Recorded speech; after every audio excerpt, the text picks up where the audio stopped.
Good morning, Raider Nation. Welcome to the Raiders Monday Morning Quarterback Show, where the coffee's hot, motions are raw, and yeah, we're doing this again. Another overtime. Well, not another overtime, but overtime heartbreak. Another what if, another 1 point loss. We'll be replaying on our heads for days. Jacksonville flew into Vegas. We flirted with the win. We had the rookie sensation in full fire mode. Yes, I'm talking about, well, he's not a rookie. Brock Bowers. Brock Bowers was a beast. Offense looked alive. Defense had flashes. But in the end, we came up one play short. That's the title of this episode, Overtime Heartbreak versus Jaguars. But let's be clear. Bowers returned from injury like a beast. We saw excellence. We saw hope.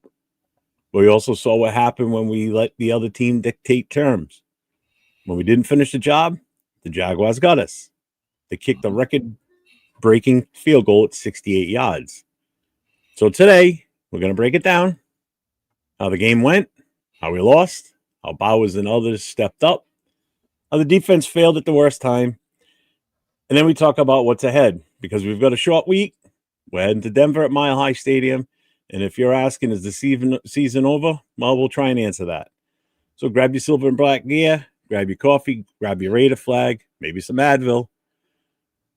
We're going deep. Chris, you ready? I'm satisfied. Let's get it started. All right, brother. Here we go.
If he's talking, I can't hear him.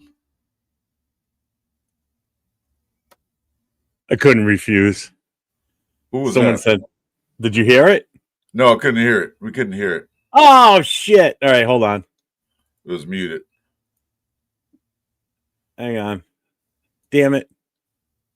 Oh, don't give up. Not yet. Be hopeful. Be happy. There's still tomorrow. Don't give up. Never give up. No, no, no. I won't give up. No, no, no. Let me help you. Let me love you. I won't give up. No, no, no, no, no, no, no. Never give up. No. Still tomorrow.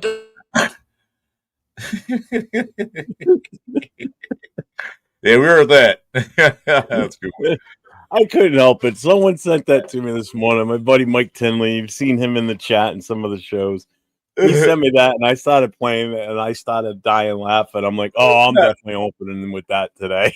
That should be our theme song moving forward. That was pretty good. Never give up now, no, no. Never give up, no, no, no. You know what? Let's use that for our opening theme song. Oh, dude, if we're not laughing, we're gonna go fucking insane with this goddamn team. But you know what?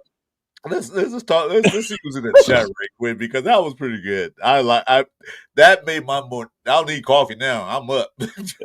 Hey, speaking of that, I got my coffee right here. It tastes like shit today, but it's okay. Still dunk it. I still drink it. Ugh. So Daniel Berry's in the house. Geo Max Raiders. Although the Raiders came up short, that was a hard fought game with a lot of heart. And that goal line stance on an interception was totally for George Atkinson and Mrs. Davis. Absolutely. I wish we would have won it. That was a good goal line stance. I'm not Bueno is here. What's up, my guy? Robbie Hey, Penn Bueno. is here.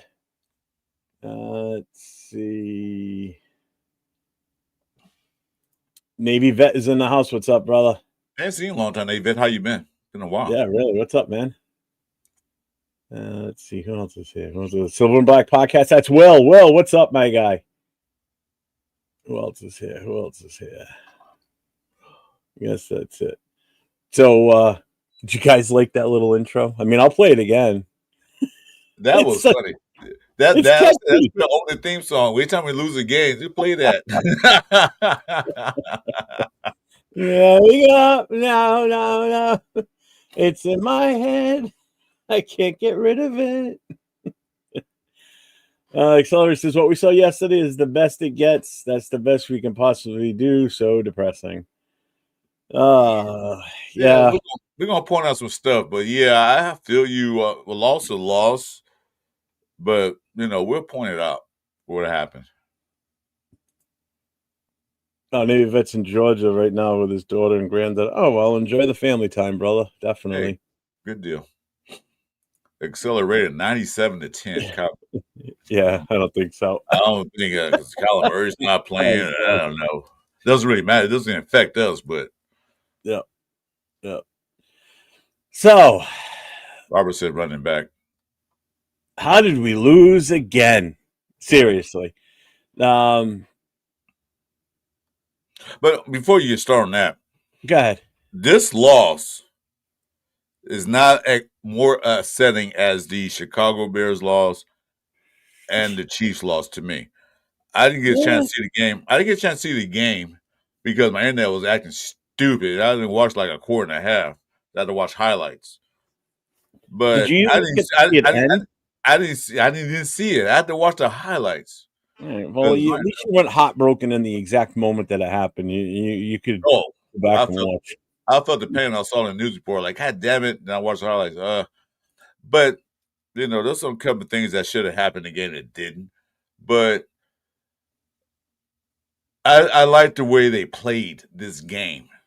That's what I enjoy. I say, okay, now this is the Raiders that should be the Raiders. The defense had its lapses. We'll get more into that.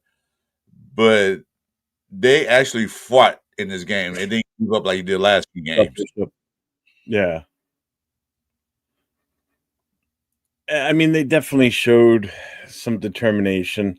All right, so we lose 30-29 in overtime. 1 point. That one failed 2-point conversion at the end. But in all reality, if we go back and we look at the missed extra point. Yep. There's your decision right there, folks. It could have been a different game. That's the difference right there. It made the Jaguars had to go for 2 points to tie it up. Yep. They get a kicker that kicks a 68-yard field goal, and we get a kicker that couldn't hit a 28, 30-something yard. Yeah, 35 yard. Yeah. I mean, he's supposed to be like one of our key special teams player, but lately he has not been there for us like we expect him to be there. For legal reasons, I can't talk about kickers. It still falls from last season because I blew it in the KC prior to the KC game, hyping up our kickers and how good they are. And Carlson goes and misses 3 field goals. We lose by like 8 points. I forget what the final score was in that game. But if he would have hit all 3 of those, it ended up being that final snap. We lost by JPJ and that messed up snap at the end. Everybody's blaming JPJ and AOC, and They lost by 2 No. points. A field goal to won it for us. They lost by 2 points. Yeah, let's blame it on the kicker missing the field goals. That's where it really comes down to. One goofed up play at the very end. Mistakes happen. But, Well, it's 3 phases of the game. it is what it Defense, is. offense, special teams. So each one of those groups got to perform. And that extra point was just like missed. I can see missing a 60-yard field goal. Yeah, okay, that's a good distance. But you mixing pretty much a extra point, that should be like automatic.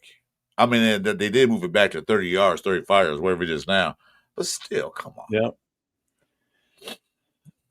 See, the worst part is there's no way we bench Geno now after 4 TD. He still threw an interception, though. I did ask for him not to throw one, but he did throw one. Well, can we all expect that Geno Smith throwing interceptions in every game because it seems like it's what he's doing? But at least that interception, thanks to the defense, didn't cost us a touchdown. It cost us only a field goal. True. Raider Paul's in the house with the Raiders.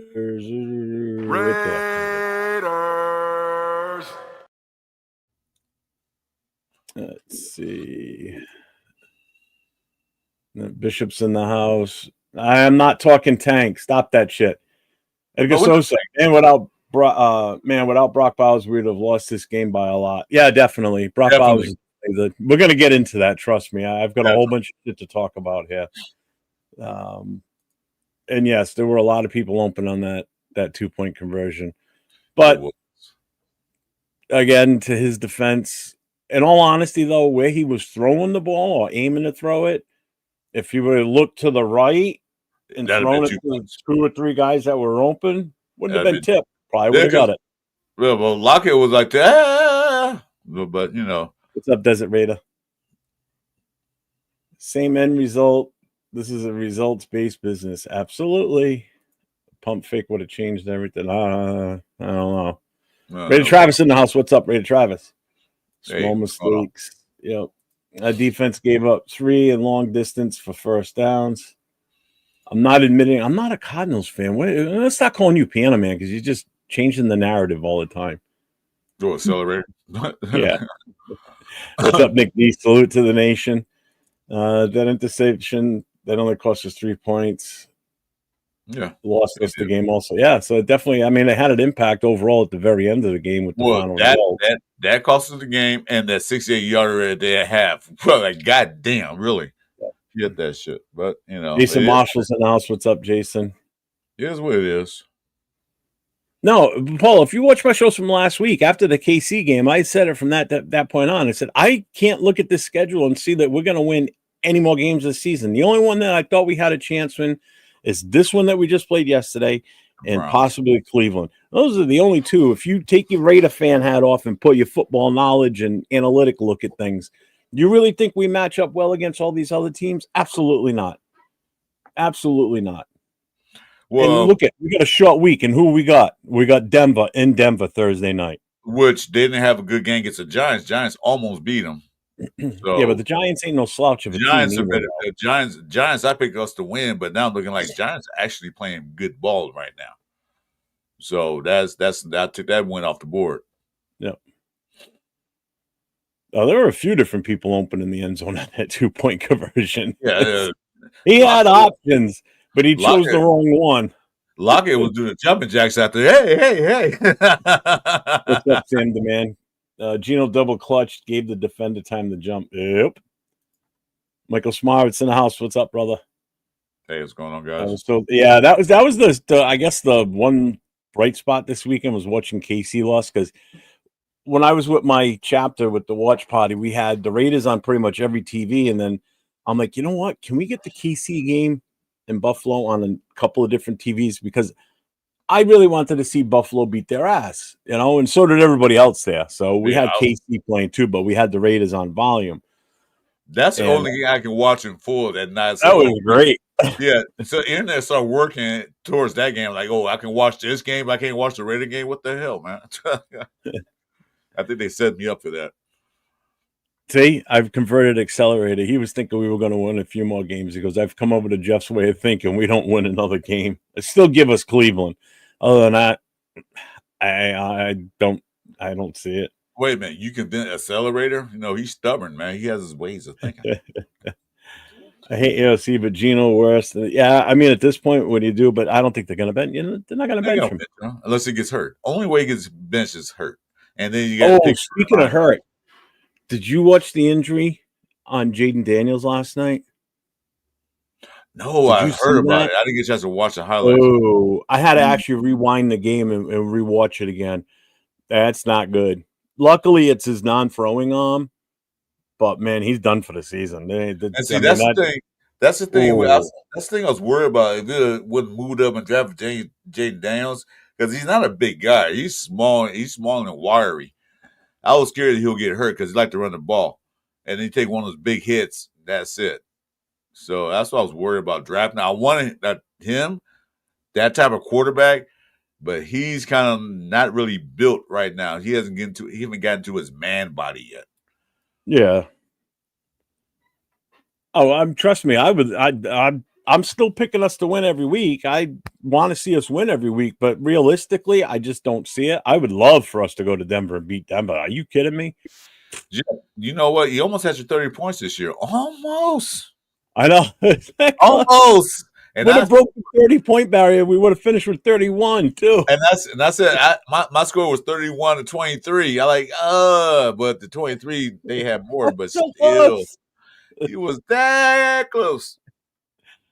Big Luck's in the house. What's up, Big Luck?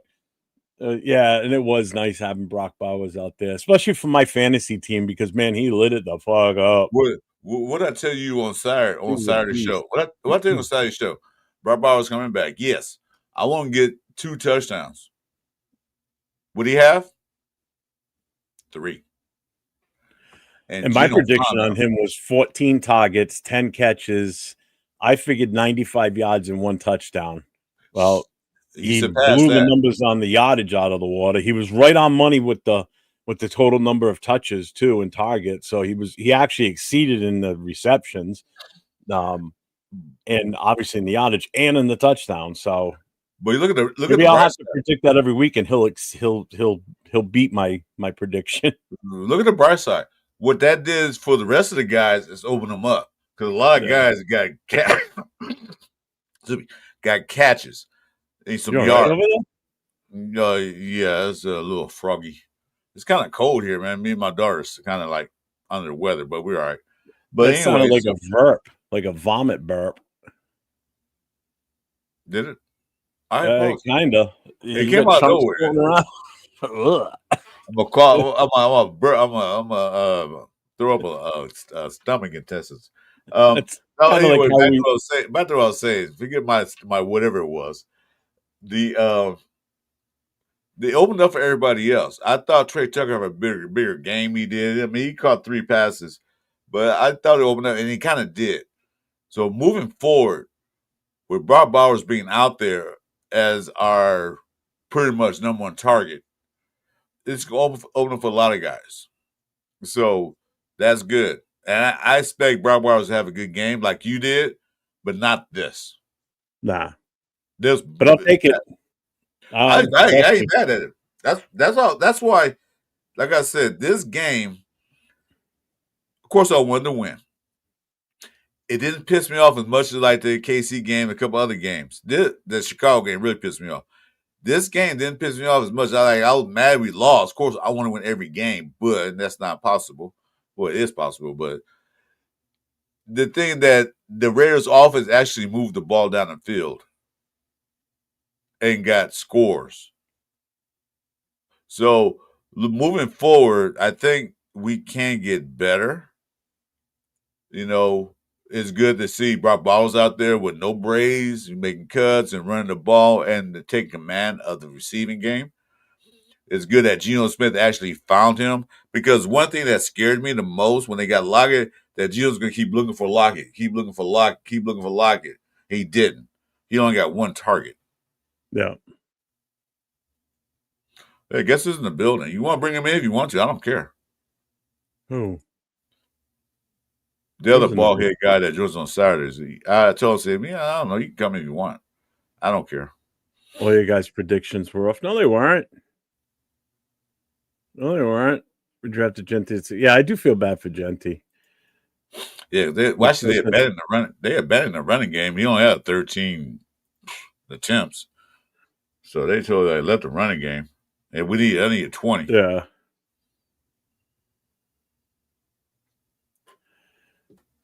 Well, let's do this. These are the key turning points in this entire game that I thought.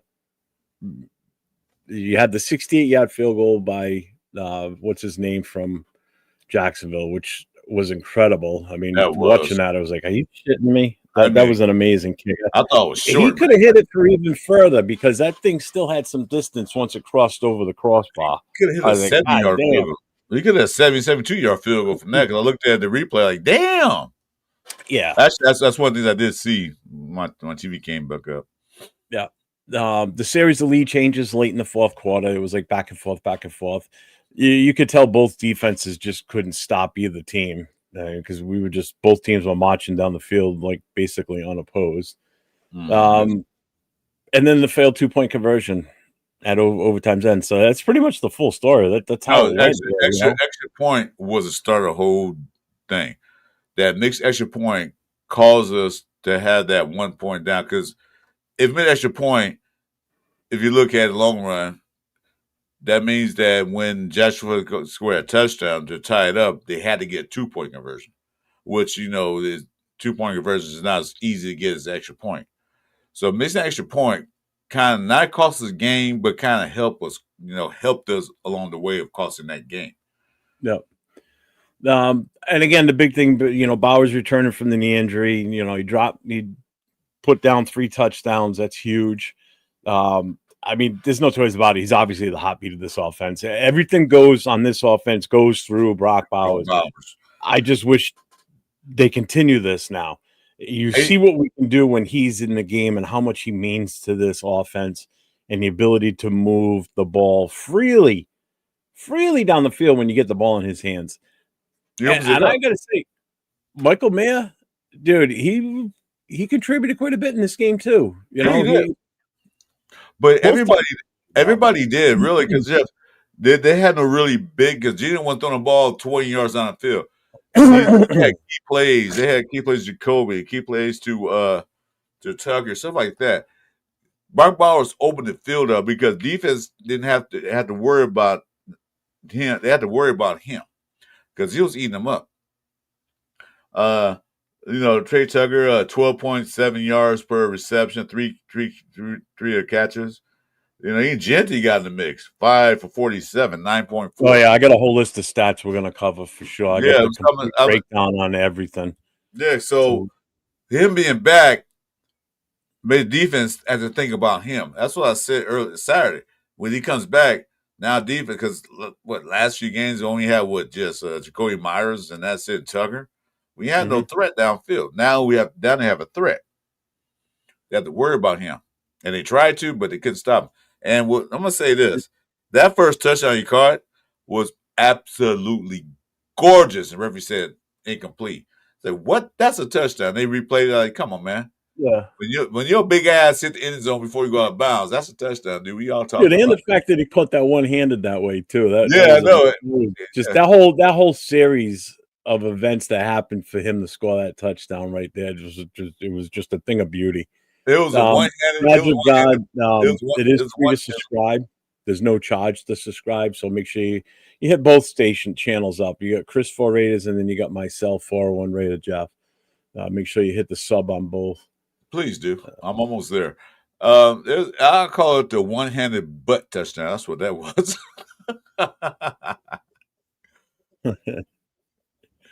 And yeah, Bueno Mozart was pretty good on returns. So we had some good returns. We definitely did. We definitely had some good kick returns and shit. Mozart did good. Noodle leg. Run defense was the biggest disappointment. Yeah, we're going to cover that too. Yeah. So I'm just trying to settle in here. But what's up, Detroit God? What's going on, my guy? Let's see. So Roger God says, I'm a Panthers fan. I can't believe we beat the Packers. Yeah, that actually, when I saw some of the scores in the league, I was like, holy shit. That was crazy. Good for you guys, man. That's not an easy feat. And that was that in Green Bay? Yeah, because they had the throwback jerseys on. That's right. They had dude, not for nothing. The uniforms the Packers had on yesterday, the helmets. Did you see what the helmets actually looked like? They're like leather helmets. Yeah, dude, they were fucking badass looking. I'm like, dude, those things look awesome. I want one. And I'm not a Packers fan. My daughter is, but dude, that's an awesome looking design on the helmet. It looks so goddamn good. I was like, shit. They said they're gonna wear their throwbacks from 1930s. I said they're gonna actually gonna wear real leather helmets. Like, good luck. Yeah, wouldn't that be funny? It'd only be fitting if Aaron Rodgers was still there, because then it'd be like, hey, you're pretty much old enough. You played in that time frame. Yeah, our defense really let us down yesterday. I'm sorry. Yeah, they were on the field too long. They couldn't get him off the field. I don't know what to say about Patrick Graham, but something I don't know. Maybe it's time for him.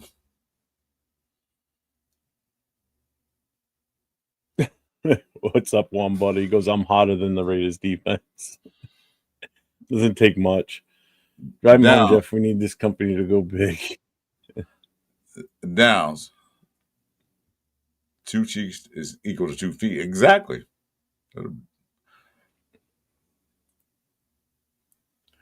Well, when we played, we didn't wear helmets. That's what you talking about. We wore skull caps, and that was it. What's up, Charles? 6'6", 336-pound, moves like a dancing bear. Give me Moaga at right tackle. Sign Linderbaum next year. He's young. Packers give their fans blue balls. Leo's in the house. What's up, Leo? Leo, we don't have skill players. Keep telling you. Oh, definitely. We don't have skill players. We've got talented players, but we don't have skill type players. Like the most talented guy we have on the team is Genty and Brock. That's it. As far as I'm concerned, those are the two big playmakers. Those are the two that are going to get the job done for you.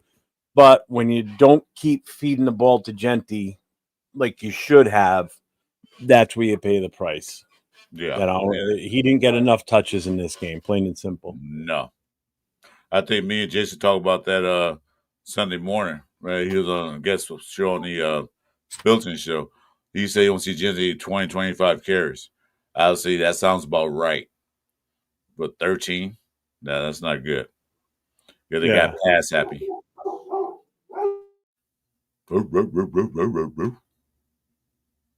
Mel's here.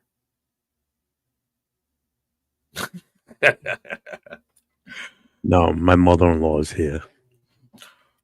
Oh, well, guys, hey, thanks for joining our show. Jeff got to go because Mom's along here, so we'll... Oh, man. All right. Well, I just had to mute it while the dogs were barking because someone just walked in the house, and anytime someone comes over, that's how it is in this house. It's like I'm not in a sour mood today. We lost. I'm pissed off we lost, but I'm not in a sour mood today because I watched the Raiders. Defense kind of let us down a little bit, but at least the offense didn't give up. They were scoring. They were going down the field for a little bit of time we had it. It's just that I don't know. Pete Carroll. What I was happy with, he could have kicked the extra point and then double overtime, but he said no. We're going for the win because he knows that this is a short week. We got to hurt guys off the damn field because we got ready for the Broncos or the Nuggies or whatever you want to call them. He knew that, so we got a game Thursday night. So he said we can't prolong this any longer than this. We need to get on the field, get some rest, and get game plan going. So I was like, okay, he's trying to win the game. And I'm happy with that. He went out and tried to win the game right there. And Leo just mentioned this too. There was another trade made this morning. Dolphins traded for edge rusher Jalen Phillips to Philly. So Philly just got stronger. So it's basically the sell-off of Miami's going to start now. I mean, they're 2-7. They're same boat as we're in already, pretty much. Oh, they're gonna fire sale. What's tomorrow deadline? Deadline's tomorrow. Tuesday. I mean, there's only one more day left before the trade deadline, but Kuntz has been a bust. I'm sorry, the guy's invisible. It's fucking. And then Champ Kelly's there. Chenko's there, so they're gonna have a major fire sale. Like, yes, get rid of all this shit, start over again. So they're basically gonna go rebuild it next year. Yeah. It's up 8:05. What's going on? The calls a bad defense once again, but it was going into that prevent. And watch them in overtime. To watch Jacksonville just march down the field like they did, unopposed, man. It's just ridiculous. I'm like, what the hell is going on? Why can't we stop them?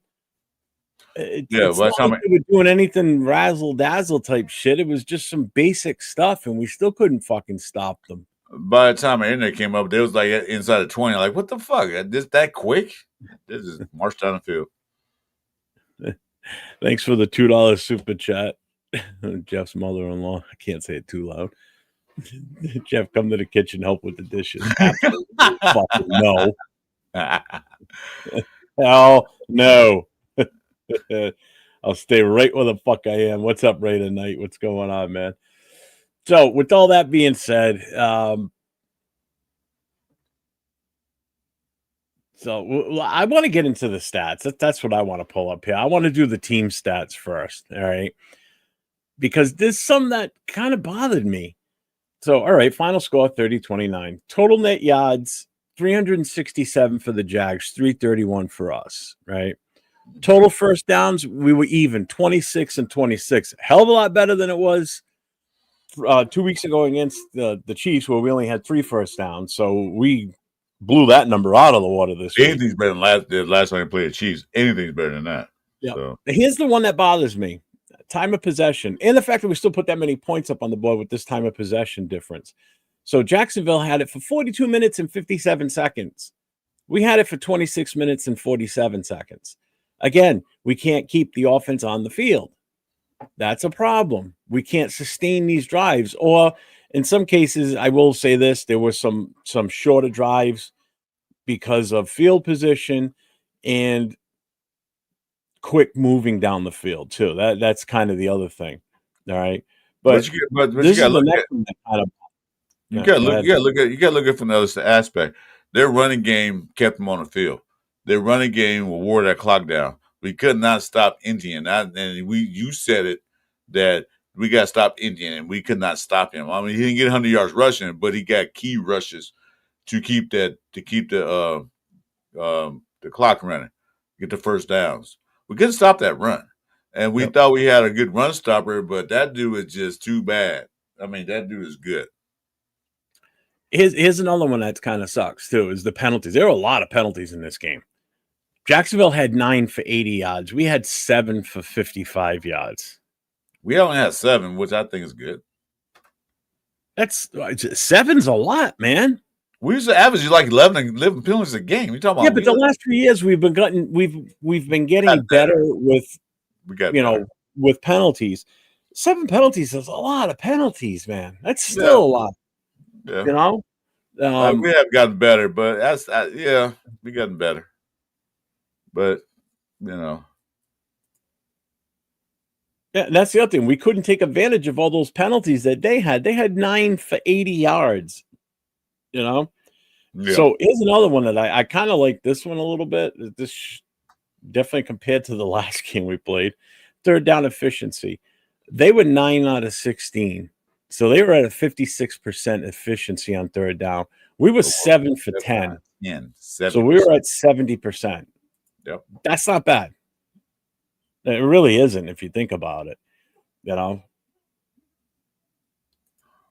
What's up, Eric Bell? Eric Bell's in the house. No, I wasn't happy we lost. I didn't want us to lose. No, I didn't either. I didn't either. I'm mad we lost. Yeah. But did you? What? You missed that play if you didn't have internet. It was Forsyth got punched right in the fucking helmet. The guy got ejected. It was fucking great. Oh yeah, I saw. I didn't see the highlights. They didn't show the highlights, but I heard about it. Holy crap! I heard about it. Like, I'll punch him in the helmet too. He's fucking lousy ass. And the one thing that worked out, I guess, in our favor too, is the turnovers. We only gave up the ball once, and that was Geno's interception. So if we look at, excuse me, if we look at the individual highlights on stats, right? So Geno Smith was 29 for 39. So he throws the ball 40 fucking times, right? 284 yards, 4 touchdowns, 1 interception. Not bad. You know, it's Geno. He still had some issues, some bad decisions, some bad throws that could have been caught if he would have just put the ball in a little different spot. He still had an interception, so that right there, as far as I'm concerned, that's a strike against him. But my thing is this: we don't need him to throw 40 times a game. No, not when you've got a running back of Gentry's caliber in the backfield. But and from what I saw, he has a couple of good runs problem. early. He had a couple of good runs early, and then a couple of times they stuffed him, so they abandoned the whole run and said, "Then we never run the ball because we can't." Well, you got to keep trying. You got to wear a defense out, and they didn't do that.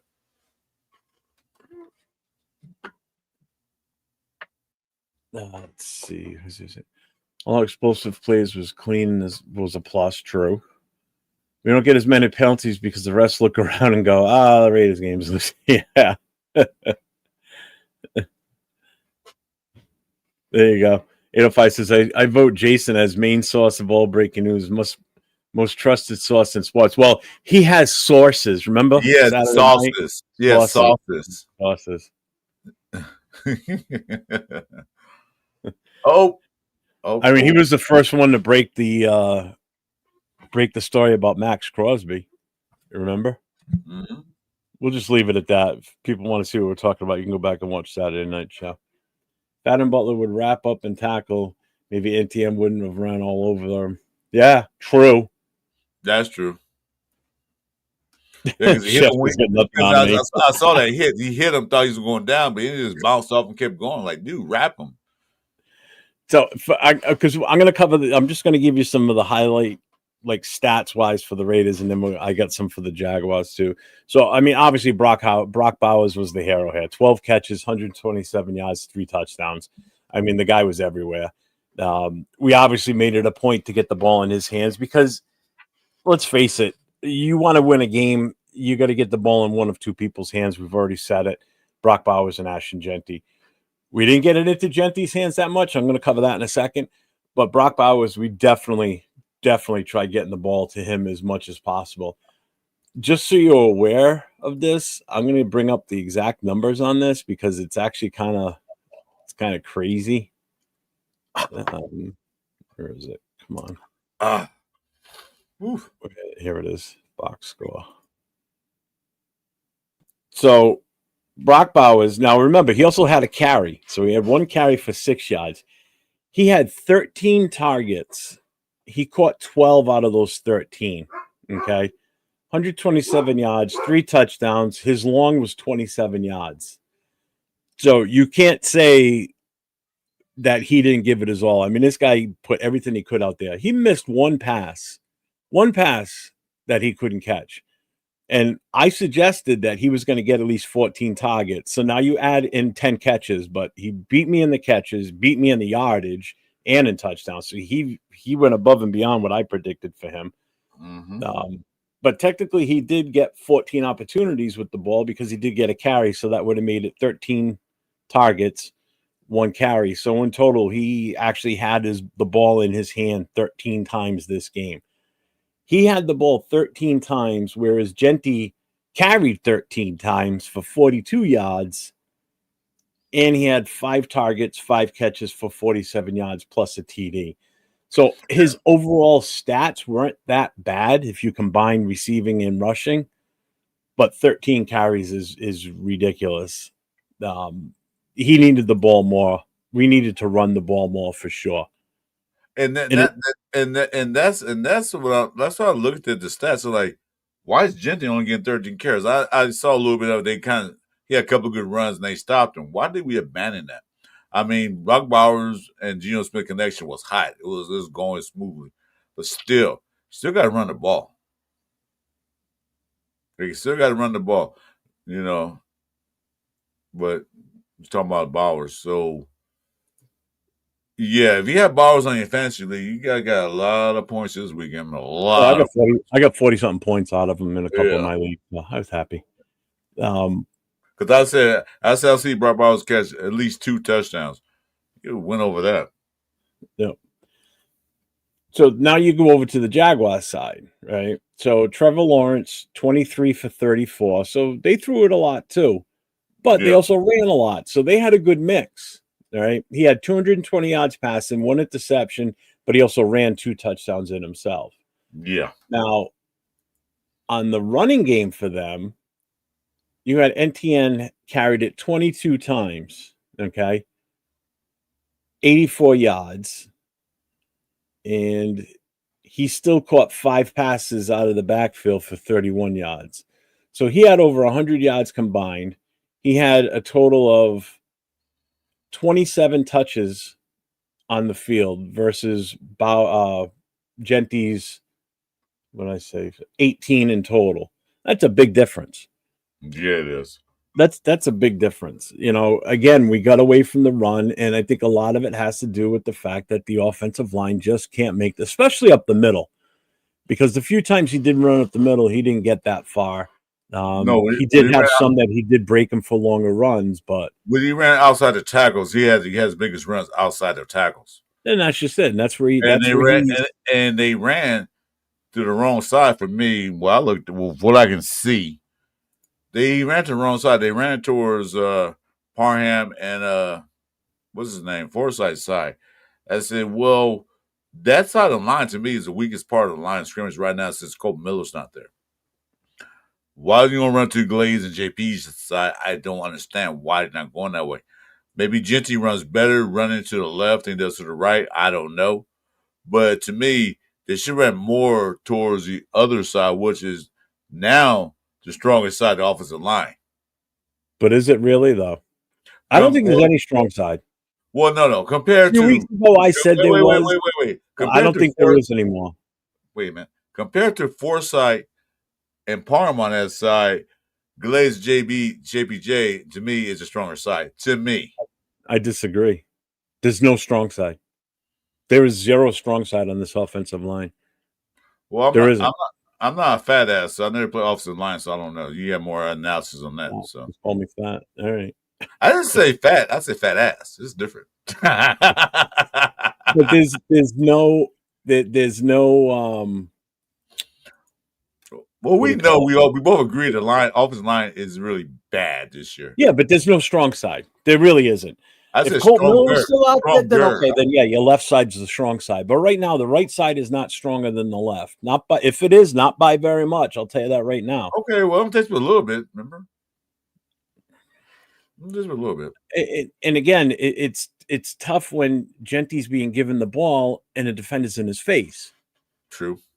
You know, so there's that. And I'm sorry, but if you will watch it, and I'm sure 805 is going to point this out too, there were a lot of times in that game yesterday where it was a pass and play. And next thing I know, our offensive lineman, particularly Parham, saw it a couple of different times where he's in such a position that he's blocking nobody. Like his hands aren't even touching anybody. And he's got his back to the opening behind him. And a defender comes right up behind him and runs right into the backfield. And now Gino has to start running. Didn't Parham we know how good of decisions Gino makes when he starts scrambling. Okay. Yeah. That was another issue. It's like we got guys on the offensive line that are blocking nobody and leaving their backside open to the defense. And they see it and they just come right in. You know, it's sort of like working at the security gate and you turn your back for 2 seconds and 40 people go running by you. And all of a sudden you're like, oh, where'd they go? Oh, they're chasing that. You know, it's like, what the fuck? I was like going to a club. We get one guy that distracted the security guard, and we all run the back door. Yeah, I remember those days. And Leo, I'm not that old. Shut up. What was I going to say? Didn't Parham get hurt in that game? Who? Parham. Didn't he get hurt? Yeah, but this was early in the game. He got hurt later on. I missed it. I didn't see him go down. 805 mentioned it, but I guess he came back out too, though. What did they put in for this place? I said I can see none of the game. That's what I asked. I don't know who came out for him because right now he's got nobody. There's no one behind him on the depth chart, so I don't know who they put out there for him. I'm thinking it had to be Kappa.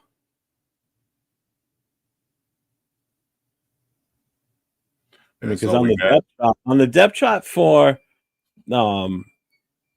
left tackle, it was Dylan Parham is the starter, and Caleb Rogers is his backup. There's no one else listed as the left guard, so I don't know who they would have put there.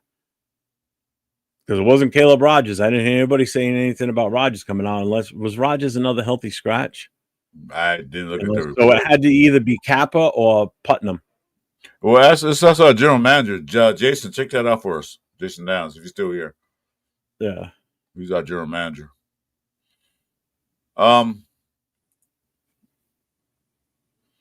Yeah, exactly. And there's Jason right there. So 9 carries for 45 yards, and he ends the game with 13 carries for 42 yards. Does anyone see the problem? Yeah, he's getting tackled in the backfield. He's not getting the space to run the ball. They get drinking TFLs on him. Well, we all know the major problem with that is that offensive line got to be built better.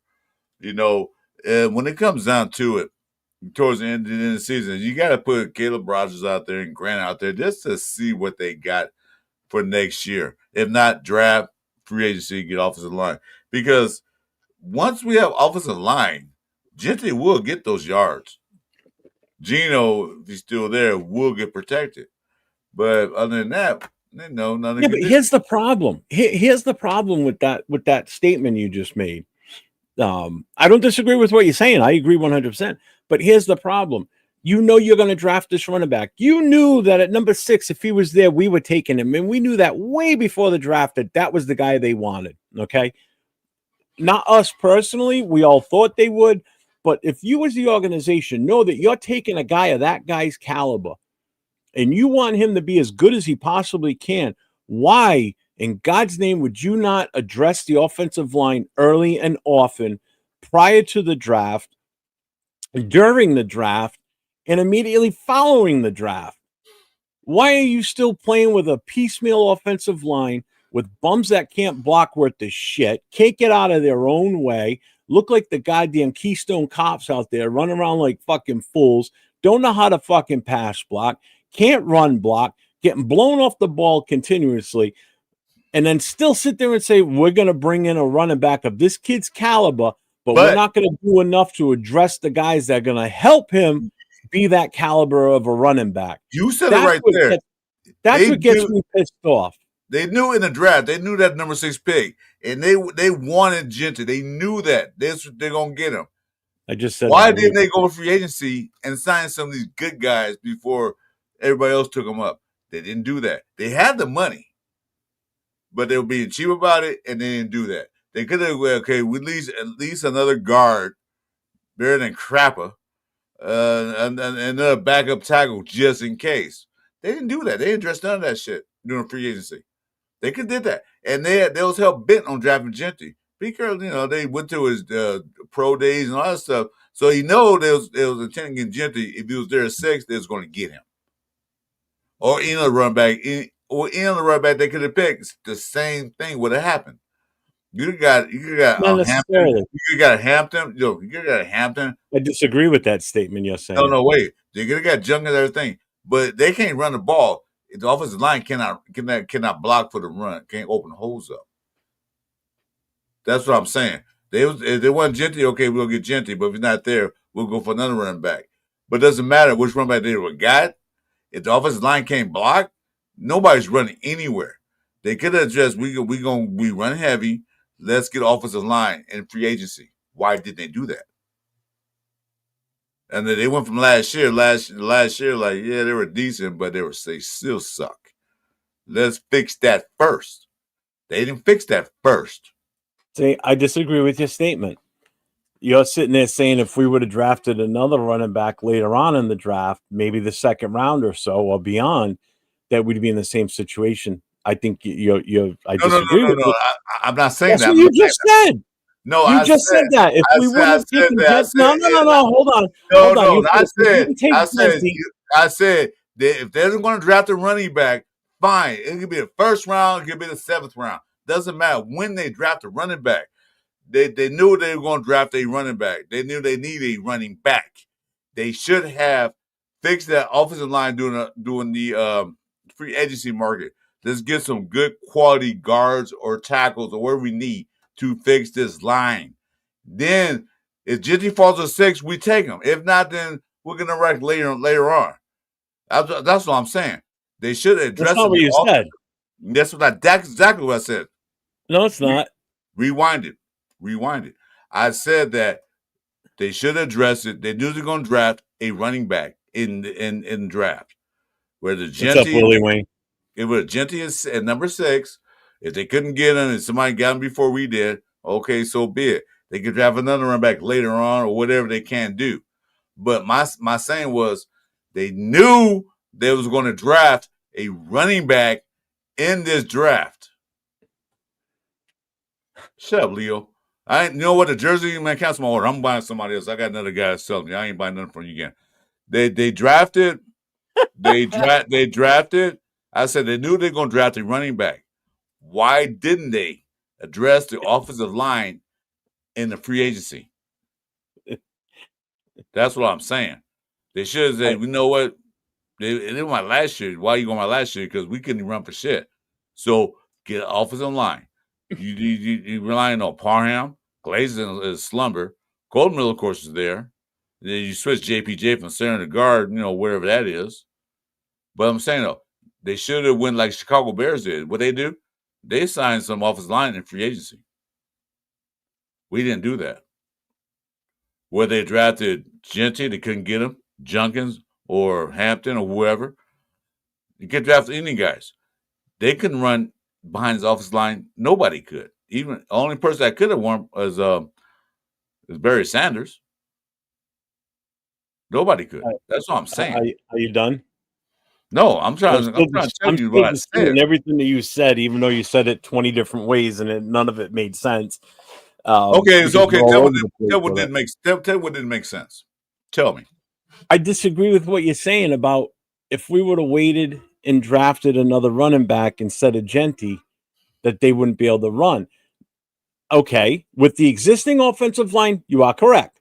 But if you don't draft Genty at number 6 and you do what some decent teams would have done, and that's move back in the first round by trading out of number 6. So you gain extra picks in the second round. You still get a first round pick, but it's a little bit later. Your first move, you go for an offensive lineman. You go for the best offensive lineman available at that time. And then in the second round, I'm not talking about the draft. I'm talking about the draft when he drafted. That's what I said. I talked about the draft. I'm talking about in free agency. I'm not talking about the draft. Where they'll draft somebody, fine. I'm talking in free agency. That's what I'm pointing at. Why didn't they pick up some guys in free agency? I do the draft, move back, blah, blah, blah, blah, blah. Yeah, we talk about that a lot. I agree with you on that. I'm talking about why didn't they sign some guys in free agency besides that dude, that your favorite blocking guy, Crapper? I'm just saying, why didn't they address that in free agency? Knowing that we need a running back. Knowing that we're going to draft a running back. They already knew that already. They had to plan to draft running back. Whether Genty or if we miss out on Genty, somebody else. I'm saying this. Why didn't they do anything in free agency to get some of these guys to block? Like I said, Chicago Bears did. A few other teams did. But we didn't make any moves besides signing Crapper. That's what I'm saying. The draft, okay. We got good offensive linemen now. So we buy a block. When I started making my statement, I never said anything about free agency. I was talking about the draft because I said about the running back. And then you started talking about the draft, and then you went into free agency. So you totally went the other direction. That's not what I was talking about. I agree with Leo. Leo's exactly right. No one wanted to come here, and we'd have to overpay. No one wants to come here for this team. Do you not understand that? That's the problem. Nobody wants to be here. Who wants to come here and play for a mediocre or worse team? Because the team has no direction. There's no heart. There's no soul in this team. This team is soulless. I agree with that. Yesterday was the most determination I've seen a team go out there and try and play, but yet some players still fell short. Yeah, I agree with that. I agree with that. His all. That guy was an MVP yesterday. And all for what? To lose in overtime. I agree with that, Leo. I didn't know what to come here. I don't blame neither. But like I said, though, they should still try to do something because signing Kappa wasn't like, oh God, we are the best offensive line in the NFL. That was a waste of money. But I was saying though, we could have did something. We could have did something, and they should saw it. They saw it last year. We had no running game. No. And Jason's right. He goes, historically, the Raiders overpay, and as of recent, been bargain shoppers, and that's pissing off the usual pro player agents that are turning to their clients. So, yeah, they're turning their clients away because they know they're not going to. Everybody's against me. Everybody's against me. Nobody's against you.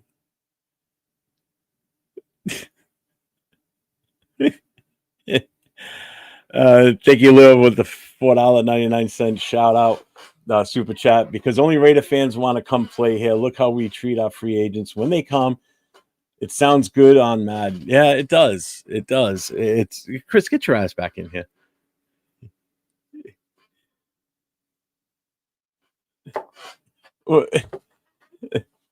That's what I thought. Look at him.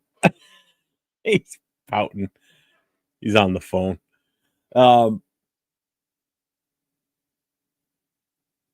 Yeah, I don't get why people are down on, giving Genty shit. This isn't Genty's fault. This kid's playing his ass off with what he's got to deal with in front of him. Just got a call from a friend. We are looking to trade for an interior offensive lineman, but also looking to sell off a couple of linemen. So I might be done with YouTube. Why? I got an interview tomorrow. For what? A job, damn it. Well, you know what I mean. Doing what? Being a moderator for YouTube completely so I can cancel people's shows. That's called waiting for like 2 days now. I finally got it.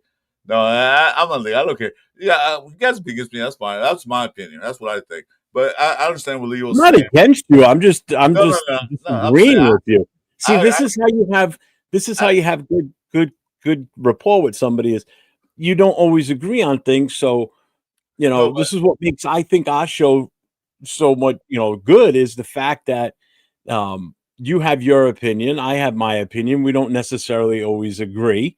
90% of the time you and I agree on stuff, but lately, who put the comment about the, because I was busy. Who put the comment about the free agent, how we treat them? I forgot who did that. But I heard you, but I totally agree with that. When we treat our free agents, it's pretty crap. But that was back in the day. Diesel was sending me messages on Instagram last night during the game and after the game. We talked for a little bit last night. It was like, this is just so disgusting. So I appreciate you reaching out to me. I say that was pretty cool.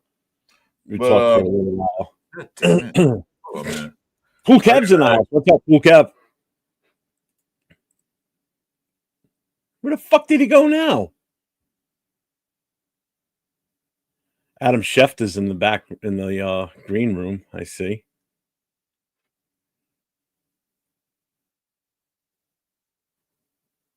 Yeah, and the Patriots 7-2. Hey, Chris, just remember. Oh my God, the white is like calling me out. Be hopeful. Be happy. There's still tomorrow. Don't give up. Never give up. No. Don't give up. No. Let me out you. Let me love you. Yes. Never give up. No. Never give up. No. Still tomorrow. Don't give up. Not yet. Be hopeful. Be happy. There's still tomorrow. Don't give up. Never give up. No. Never give up. No. Let me out you. Let me love you. Oh, say it again. Oh. I love that. Oh my God. I got calls coming every 5 seconds. Now I got to turn my phone off. I think I'm gonna cancel my plan. It's giving me rap. Oh no, Leo, check it out. I'm gonna hit you up today on Instagram. So get that jersey for me. It's a video somebody sent me this morning, Leo. It's just, funny as hell. it's just fitting after yesterday's game and pretty much the whole season. It's just funny. I think it's hilarious. That's how I started the show up today, playing that for everybody. Never give up. No, no, no. Never give up. Oh yeah, Lee, I'm seeing the actors who to send it to for me, so I'll check out Instagram later on today after I finish what I'm doing. That was funny. I'm talking about Jersey with my buddy. That was funny. You know what? I could have won the game yesterday. Of course, last minute shit. I will actually. I will. I'll send it to him afterwards. Well, he's a Miami fan. I thought he was a University of Miami fan, not a Miami Dolphins. On 6. No, he's a Miami U. Yeah, Miami U. Yeah, University of Miami. Oh, Miami University. That's the not Dolphins fan. No. Yeah, they lost too. Like, geez. I've totally lost where I was even going with this. God damn it. We've just gotten so off track. Well, let's bring Adam Schefter in the building because he has something to say because he's back in the back room. We aren't Oh, we got breaking news from Adam Schefter. Here he is. Yeah, he's not care. Hey, Adam, how you doing? You guys really want me to come in? Well, you're here. I pulled you in. I was just you can't come in by yourself. It's easier for me to sit in the green room and wait for you guys to talk smack. That could smack you a little sooner than just in a chat. You two need a butt whooping. That's what it needs. What do I need a butt whooping for? What do we do? Because your mother-in-law said so. That's why. Yeah, wash them dishes, Jeff. Wash some dishes. I just heard She's still here, so don't say that too loud. Well, I also heard the washer go off too, so you need to take the clothes out of the washer and put them in the dryer. Hey, Mama Love, Jeff's downstairs playing video games. Yeah. Dead quiet in this room, so trust me, washer and dryer are not going.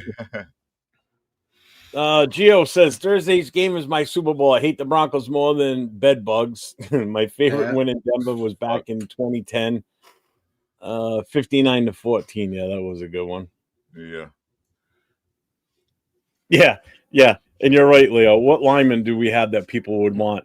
Colton Miller, who's damaged goods right now. JPJ. JPJ is the only one that's possibly somebody would take, but other than that, no lineman.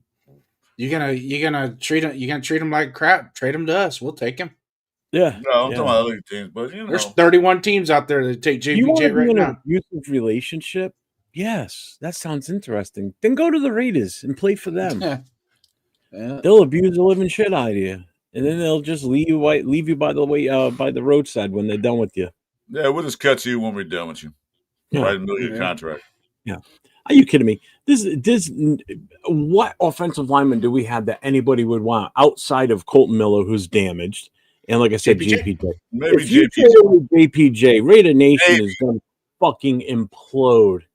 The fan base will fucking lynch that stadium if you get rid of JPJ. Well, he's our cash cow that everybody's so in love with, but JPJ's our cash cow. JPJ, Crosby, Genty. That's our cash cows. that's how Mark Davis making money off them jerseys and stuff. They're our cash cows. Yeah, well, we need them to be field cows. We need them to be out there on the field doing what they need, and not cash cows. We need them out there on the field producing. Yeah, but field cows. They need to be out there making methane gas in that stadium on the field, not fucking collecting money while sitting on the bench selling jerseys. You can tip a cow. Dick. You can be on the farm before. You can tip a cow over, man. Two people can tip a cow over. So, have you ever done that? No, but I've seen it done. I'm not gonna go out there and tip a cow. No, hell no. Oh. You guys are like the two best friends that I wish I never had. You say, man, you on my best enemy list. Best enemy list. Well, I could tell you this, that if JPJ, that's exactly what I was thinking too, Leo. Perfect wording. Well, I'm going to go right off of that, Mr. Cheeto. I could tell you right now, fourth or fifth round pick is probably what we get. Leo, Okay? won't you come? Leo, won't you come to the show, man? I got a bone. Yeah, just jump in. Yeah, Leo. I'll send you a link, just jump Leo. in. Send Leo a link. Won't you come in, man? Oh yeah, work. Yeah. Oh, come on. You're at work. We know you got a camera somewhere at work you could use. Yeah, probably the girl's bathroom. Yeah. So, if for some reason JPJ is on the trading block, Fuck it. I just made it a pull-up show. Oh fuck it, let's go. Let's go. Let's do this. Yeah. We usually don't do it on Mondays, but let's do it. Yeah. Go ahead, Jason. Hell yeah, it would be an L. And I'll tell you exactly what else would happen too. There'd be massive dissension from the ownership to the front office down to the coaching staff. You want to talk about a freaking hurricane out the coast of Florida? Let that happen. Trade him for a 4th and 5th round pick. Find out what happens. Yeah, but who would be mad at the coaching staff? Huh? Well, who would the coaching staff be mad at? They're the ones that would want to do it because they're obviously. Well, that's what I'm talking about. They're That's not what in favor of them anymore. They want to put That's what I'm talking in about. the doghouse. They want doing what he's doing to them. They put them in the doghouse, so they will be upset. This is how the question would go. Management would call down to the front office and say, why are we trading him for a 4th or 5th round pick? And it's going to be because that's what the coaches wanted to do because they figured they can get a little bit more out of it for themselves. And then you're going to have massive dissension. If that happens, I'm telling you, if that happens.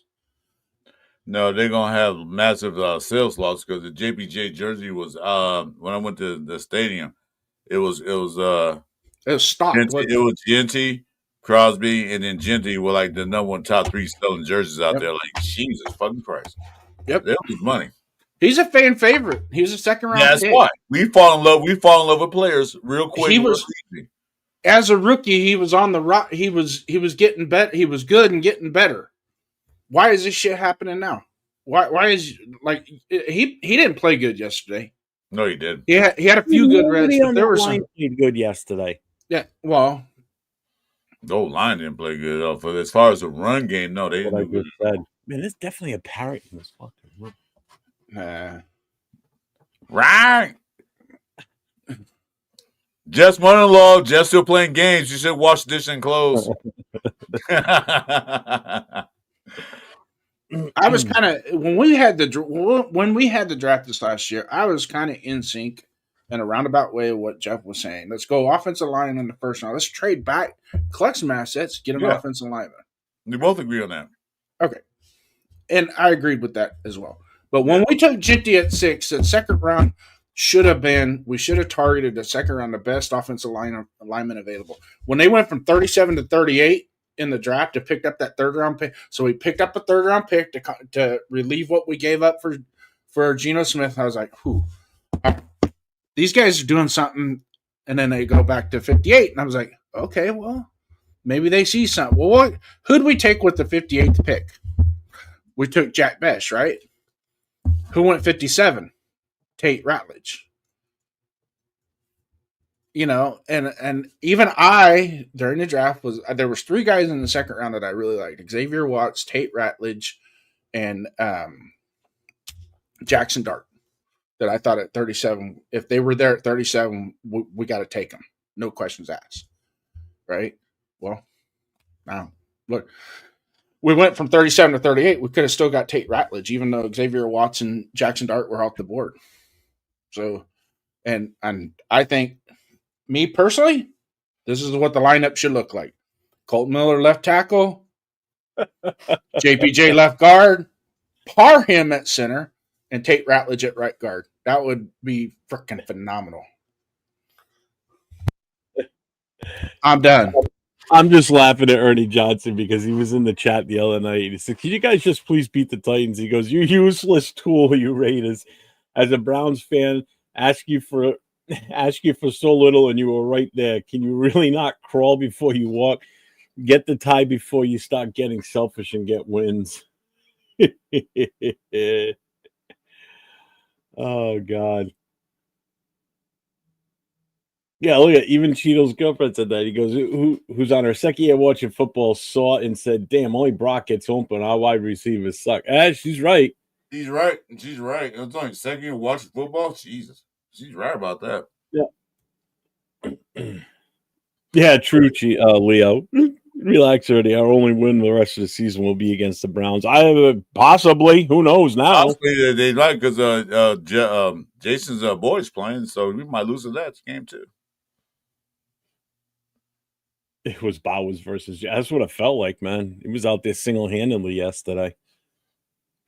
Now imagine if we didn't have him, we would have got blown out. We got blown we would have out. won. We would have scored that maybe 2 touchdowns tops. Not even that. Not even that. We'll score like maybe 3 field goals. Now been it because they didn't do anything without Brock Bowers. Who else caught a touchdown? I don't know, but Jason's talking, but we can't hear him. Yeah, I'm doing that on purpose. Why? Because you ain't gonna listen anyways. I'm listening. I'm not interrupting. Wait, should you say something? No. Leo, I'm not even putting that comment up on the screen. Free Shador. Well, Jitty caught a touchdown. So, yeah, the score probably been like 13-30 or whatever they had, 23. Hey, I got the 29 points right. I just didn't figure that the Jaguars would come alive in the fourth quarter. I'm sorry, what'd you say? I'm sorry, who were listening?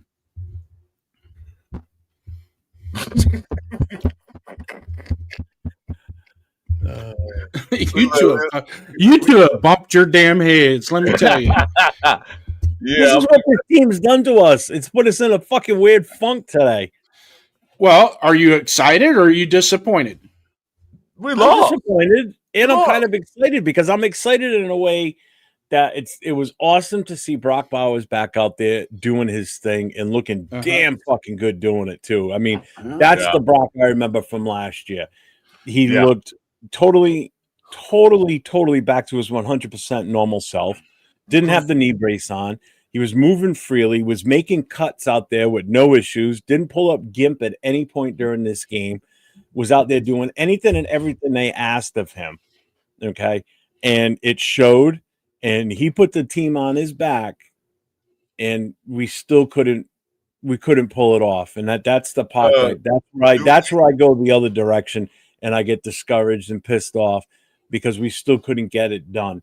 We just let Jacksonville march up and down that field unabated to the end zone. Do you guys have his yak at the receiving? How many at the catches? So I can't find it. What'd you call me? The yak. YAC, yards after catch. Who, Brock Bowers? Yeah. I don't think you're gonna. Look, I'm not a stat guy. I just watch the fucking game. Yeah, I'm trying to find it. I can make my own determination. There's only certain stats that really matter. Yeah, but you get to 5-yard pass and run from that 10 yards. That's a yak. So I was just trying to find out what he had, and I can't find it. He had a pretty. If I was I'd venture to say he probably had a good fair amount of yards after catch.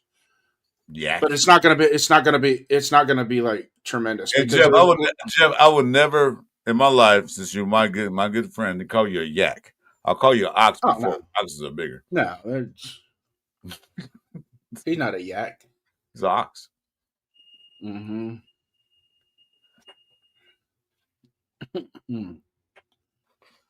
But as far as the statistical part of it with the yards after catch, I don't think you're going to see too much. I mean, he got the 27-yard touchdown where he just kept going. I was like, damn. He's out running. Watching the highlights of that shit. Yeah. My internet went out. Why is Leo trolling? Okay, Cheeto. This is why I'm not really if you heard what I said just a minute ago, I'm not much of a stat guy, but there are certain stats that do mean something. Say it again. There are certain stats that mean something. That is time of possession, which directly correlates with how your defense is getting on and off the field, or your offense and defense are working together. And it's going to be your total production in the run game. This whole football game was built around running the ball, right?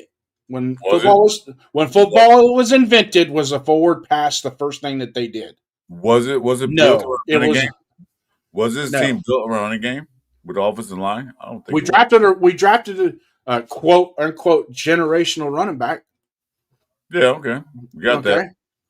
Now I'm not going to put him in the generational category, but he's pretty good. There's some things, but there's certain things about that kid's run game that you have to expand on.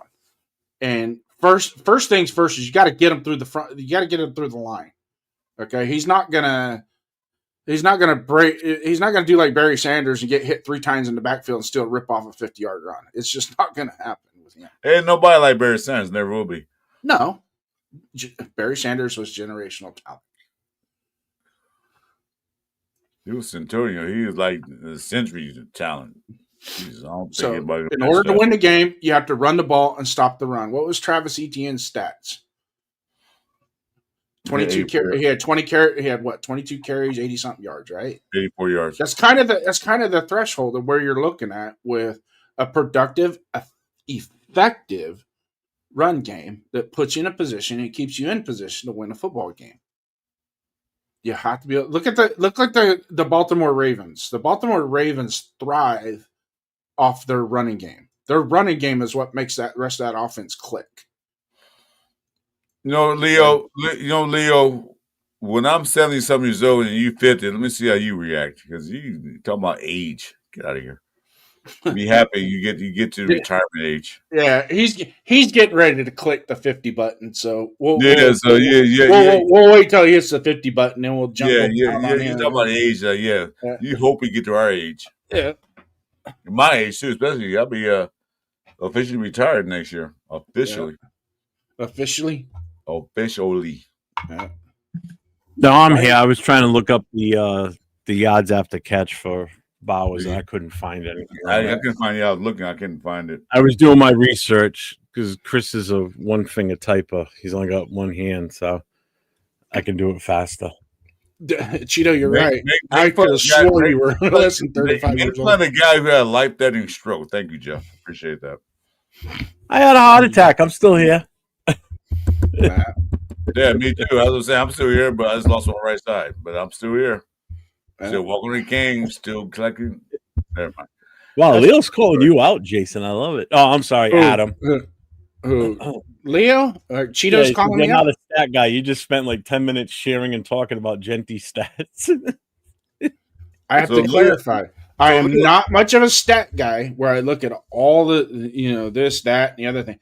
There are certain ones that when you open up the newspaper on Monday morning and you look at the statistics, there's certain stats that you look at. Who still reads a newspaper? Hold on. Wait a minute. They still do those? Yeah. Wow. I get one every morning with my coffee. Do you call and complain if he doesn't throw it on your lawn? You throw in the bushes on a wet day? It lands in your gutter. Do you get mad? Mm-hmm. Or it busted the window out. Mm-hmm. Leo, 48 and look 38. Well, I'm 62 and look 62. There you go. That's all right. Hey, I don't look like I'm 58. Cheeto's been you're like 68. Cheeto's been shaving for 2 years and cut himself both times.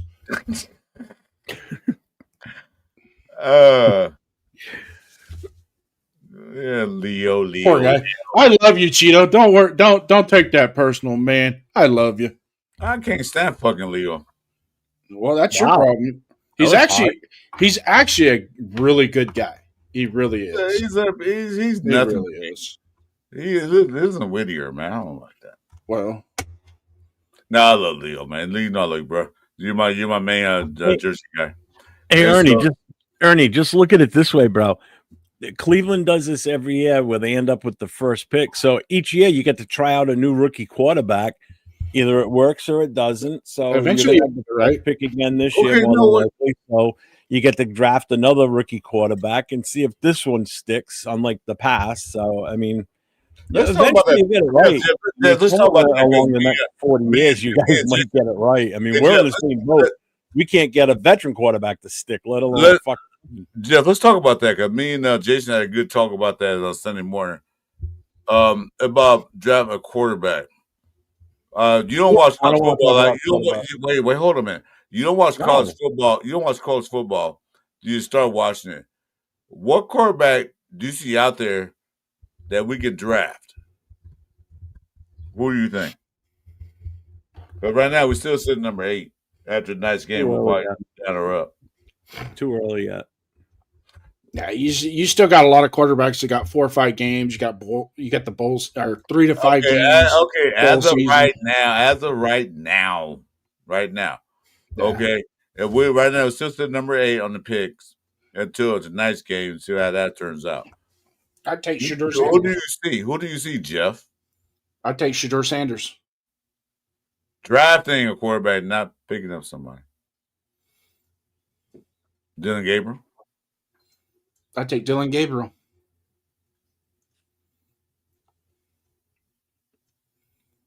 He's already been drafted. It's so Shedeur Sanders. Get the papers. I'm regurgitating the conversations. I'm going back to the conversations we had 8-10 months ago. Is just you got to be patient with your selection. Jason, that was the past. You got to move forward to the future. No. Back to the future, man. Back to the future. It's been an interesting show. It's been fun. What say you, Jeff? We can continue. I'm going to go have a quick cigarette, so I'll be right back. I have yourself a good blast. Smoke that fag.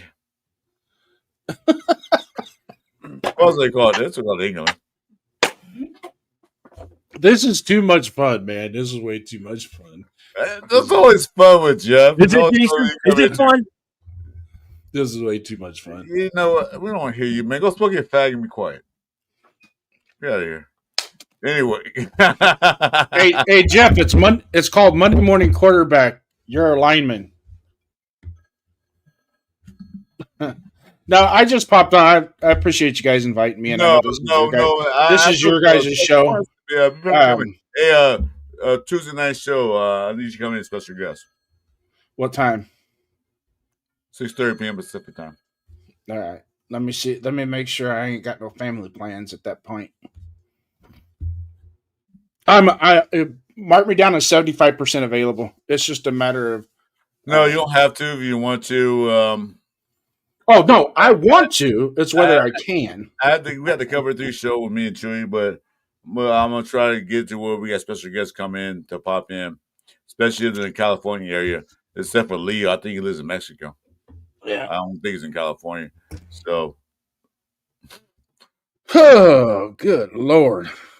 But you know what, Jason? Overall, I was pissed off we lost.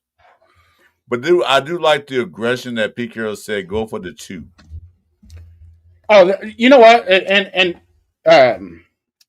no analytics involved in that. That was just it's an emotional statement. You're 2-5.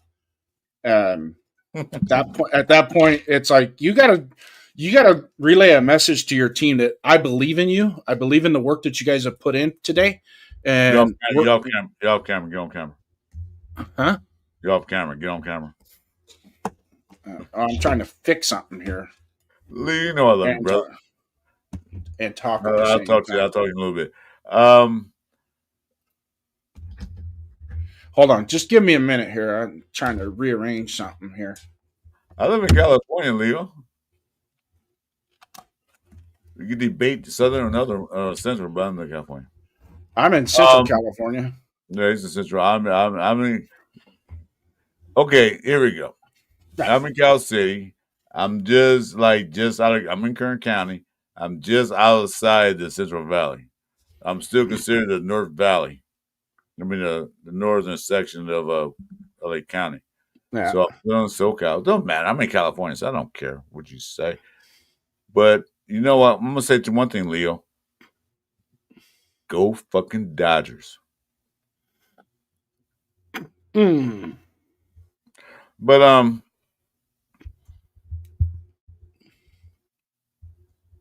we're doing a mock draft probably in a few weeks. I watched. There was a short on YouTube that they're already doing mock drafts. Right now. My God, come on. Yeah, I watched a little bit of that parade. I'm not a big person on parade because, like, yeah, okay, we got a parade, good. But it's a thing that we got to get that line fixed. I understand what they said earlier about nobody wanted to come here in the free agency. I understand that. I do understand that. A lot of those offensive line that Chicago did, which they did a good job, wanted to go play with Ben Johnson. Understandable. Mm-hmm. We came into the season with Pete Carroll and Chip Kelly. They should have seen last year. I mean, last year they did well. They didn't do that great. But you got to listen. You got to watch. How was that running game? We're the worst in the league. We're not the worst in the league. We're to the bottom half. But we still need somebody to block for Genty. Mm-hmm. Geno Smith is good when he's on target to one person. But the rest of the guys, Yeah. there's nothing happening. What? Gay Piper? What the fuck you talking about? They're talking about the Dodgers victory parades today. Yeah, no. That's on TV right now. Mm-hmm. Anyway, I get Jeff want to say something. You shouldn't talk anymore. What do you want to say, Jeff? Keep talking. But anyway, how do you feel about yesterday's game? I mean, how do you truly feel about it? Because I'm pissed we lost, but I'm happy that we went aggressive. So some of the components that I saw is what we saw in week 1 when we beat the Patriots that came out yesterday. And like I've been saying, Brock Bowers is what makes this offense go around. Correct? I mean, let's face it. That's what I've been saying the whole time. Until we get him rolling at 100%, the offense is going to be stuck in the mud. I mean, that's just the way it is. Now, with him, do we need a wide receiver number 1? Yes. Do we need an elite wide receiver? Yes. Yes. Well, because hold on. Do we need or do we want? There's a difference. We need. Okay. Need. So if I was to say we can go out and get a wide receiver, 1,000 to 1,200 yard wide receiver that maybe gets us 5 to 6 touchdowns. Okay, not so much. Maybe a tweener, but between a 1 and a 2. Okay. Do we need a Justin Jefferson or Chase or somebody like that? Somebody that we're gonna have to pay a bunch of money for. That's got that diva crap going. No, we had that. The thing is, what we need is a Michael Crabtree. We need a Michael Crabtree. Yeah. We be on retirement. The thing is that, yeah, we do need a number 7 because right now, since Brock Bauer had that freaking game yesterday, you know what they're going to do? They don't have Patrick Surtain. He's not playing Thursday. No, but if you get another, he's out for 6 weeks. If you give him a number receiver that can make those catches, that takes pressure off Brock Bowers and put pressure on the defense. Where shit, not only got to watch this guy, we got to watch that guy, and that opens up for the running game too. Yeah, I agree with that statement, Cheeto. I'm not talking about the person. I'm talking about the player. No, the player, yeah. Just the player. Somebody that can do that. Somebody that can, that you need to get off of. You need to come off of Bowers and isolate in your play designs and what your scheme is going to be for that drive. Well, you mentioned Jeff had mentioned that last year when we played Denver. Bob Bowers had a good game, but they put Surtain on him. Mm-hmm. You know why? Because who else gonna catch the ball? Nobody. Yeah. So now the Denver's looking like shit. Bob Bowers back. We gotta watch him.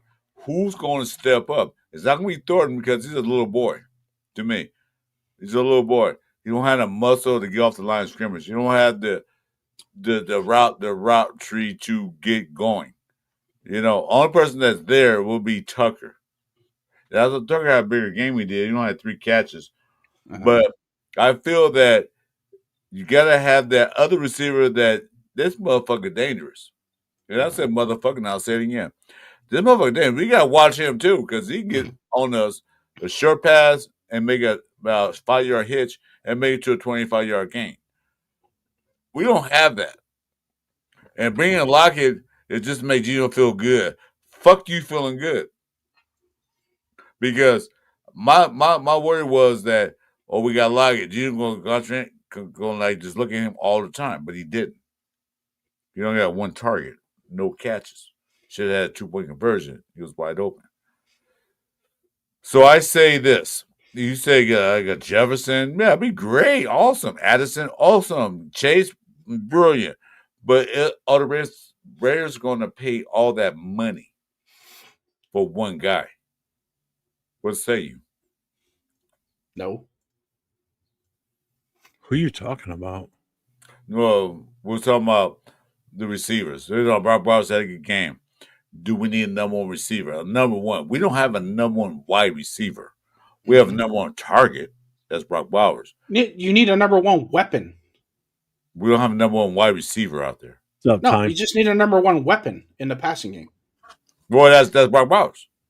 Okay, but I'm talking about receivers. Brock Bowers is a tight end who plays wide receiver. All we need is a wide receiver that can take a little bit of the foam off the beer. That's all we need. I like foam on beer. What are you talking about? I like foam. Nah, nobody likes foam in their beer. Come on. I do. Bowers is our weapon. Yes, he is. He is a weapon. That's a fact. And right. NFL knows that now. And if you don't think he can't beat Pat, let's say the Broncos play Patrick Surtain and they put him on Brock Bowers. Do you think that scares the shit out of me? No, because he could beat Patrick Surtain too. And I said he did last year. He showed him. Well, those are 2 guys that are professionals and really elite. That one is going to get the upper hand eventually. One is going to get the upper hand in one game. The other is going to get the other upper hand in the next game. So those are 2 guys. Those are 2 guys that are. I mean, when you go watch like other sports, you always have these elite players that go up against each other, and that's the competitiveness in both of them. Now, Jeff, did this turn into the Friday night show? Because Leo said nothing wrong with. Okay, Cheeto, go back and watch the freaking national championship game when Alabama played Georgia, and tell me who owned that fucking matchup. Jeff, he froze, man. You used on purpose or what? I don't care if it was. I don't care if it was college or not. Go back and watch that matchup. But tell me that Bowers cannot own Surtain. Your question was to start this conversation was, do we need that receiver? Yes. We need a receiver. Yes. No, but do we need that receiver? That's just like a Chase, a Jefferson, Addison. No, that's a want, not a need. That's a want, not a need. That's a need. Who? Okay. Besides Brock Bowers, who's the most receptive receiver out there? Jacoby Myers? No, he doesn't get downfield. Trey Tucker, he does. Okay, so Jacoby's not doing his job. Jacoby's not doing his job. Wait. Let me finish. Who's a number 1 threat wide receiver, not tight end? Who's the number 1 threat wide receiver that scares the defense? Who is it? Nobody. Thank you. So, a threat wide receiver, yes. That'll help Brock Bowers out. That'll help the rest of the receiving core. We don't have a threat. We thought Third might be that guy, but he's not. He's a little boy too playing. Mm-hmm. Maybe next year he get some muscle in there, eat some beans and grits, and get some meat on his ass. Maybe it'll be that. Run some routes. But we don't have a number 1 threat wide receiver on the field. We had one, got rid of him. Okay. But we don't have that. Mm-hmm. So the question was, you asked me, do we need one? Yes. Want one? Yes. We need one more than we want one. We need a wide receiver. We need one wide receiver. Okay. We got wide receiver. We got wide receiver. Change out, Ernest. Okay, we got I Punch agree. We just signed one. Lager, he's there. Well, he's older, but we got receivers on this. We got Bash, we got Lager, we got Tugger, we got Cedric Jackson. We got receivers. We got a bunch of receivers. Mm-hmm. But are they a threat downfield? Are they a threat to the defense?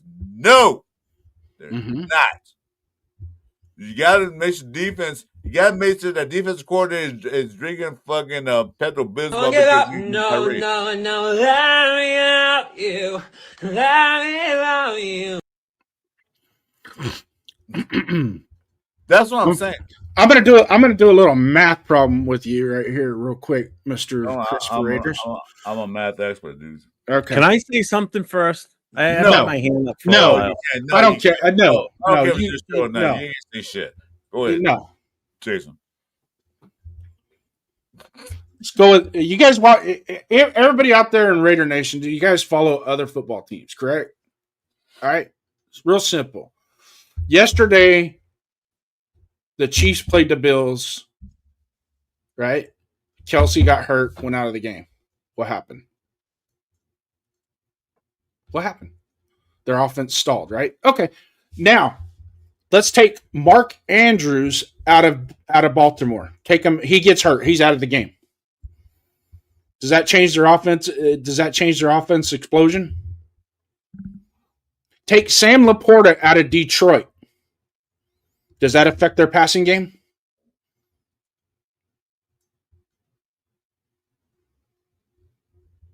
Take Kittle out of San Francisco.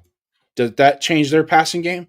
Nobody's denying that those guys are important. Not saying Okay. Brock Bauer is not important. Not important. Not saying that.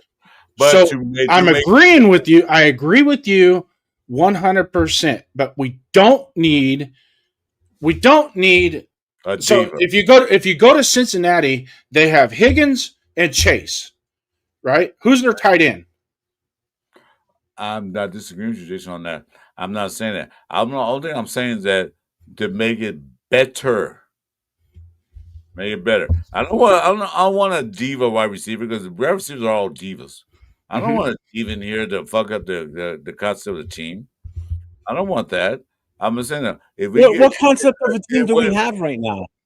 What impact is a diva going to have on this team? What impact is a number one wide receiver overall going to have that's going to change anything in the locker room? That right now it's a mess.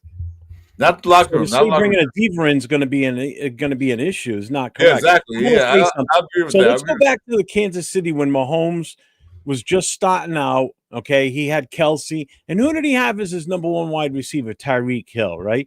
So Tyreek Hill would always be the focal point of that offense.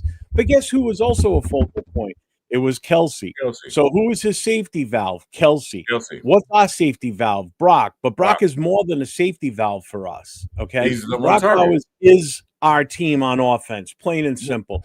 Proved it yesterday with no problem. Okay, so you keep the ball going into his hands, you're going to move the ball, you're going to score, and you've got the best potential to win games based on Brock Bowers, okay? If you have a bona fide number one wide receiver out there, yes, that adds another dimension to your offensive firepower.